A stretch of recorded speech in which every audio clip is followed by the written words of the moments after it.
एक बाप इतना भी निर्दय हो सकता है कि अपनी ही बेटी जो कि 6 महीने की प्रेग्नेंट थी उसके पेट पर लोहे की रॉड से वार करता है। उसके बाद उसके सर पर कुल्हाड़ी मारता है और उसकी इतनी गंदी तरीके से पिटाई करता है कि जब अस्पताल ले जाया जाता है उस बेटी की वहीं पर मौत हो जाती है। मामला 22 दिसंबर 2025 कर्नाटक से सामने आया है, जहां पर ये जो शख्स है ये घर में घुसा है और अपनी बेटी को मार देता है। अब यहाँ पर इसकी बेटी का नाम मान्या था, जो कि एक लड़के से प्यार करती थी।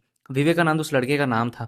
दोनों ही भागकर शादी करते हैं क्योंकि परिवार वाले नहीं मान रहे थे और मान्या ये बता रही थी कि तुमसे शादी नहीं करने के लिए मेरे परिवार वाले मुझे टॉर्चर कर रहे हैं, मुझे मार रहे हैं। जिसके बाद जैसे ही विवेकानंद ये सुनता है तो उसे बहुत बुरा लगता है। हालांकि दोनों के घर काफ़ी ज़्यादा दूर नहीं थे, पास पास में ही थे, और लेकिन जातियों में फ़र्क था जिसकी वजह से रिश्ता मंजूर नहीं कर रहे थे घर वाले। लड़के के घर वाले तैयार थे लेकिन लड़की के जो पिताजी हैं और जो माताजी हैं वो तैयार नहीं थी। अब यहाँ पर ये दोनों भागकर शादी करने का प्लान करते हैं, जिसके बाद 19 जून 2025 को ये कोर्ट मैरिज कर लेते हैं भागकर। इसके मामा के यहाँ पर कुछ टाइम ये रहते हैं। अब यहाँ पर होता क्या है कि विवेकानंद को शक था कि इसके घर वाले इसको जान से मार देंगे, जिसके बाद ये वहाँ के पुलिस स्टेशन में जाता है और कंप्लेन करता है कि ऐसा ऐसा हो सकता है हमारे साथ।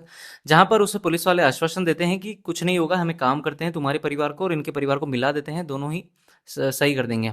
यहाँ पर दोनों परिवार आते हैं। जब उसका बाप जो है प्रकाश, वो बोलता है कि मुझे अपनी बेटी की शक्ल देखनी ही नहीं है, मेरी नज़रों में पहले ही मर चुकी है। पुलिस के कहने पर विवेकानंद मान्या को अपने ससुराल लेकर जाता है, लेकिन 22 दिसंबर 2025 के दिन मान्या के पिता प्रकाश अचानक ससुराल वाले घर में घुसते हैं और सीधा मान्या पर वार कर देते हैं।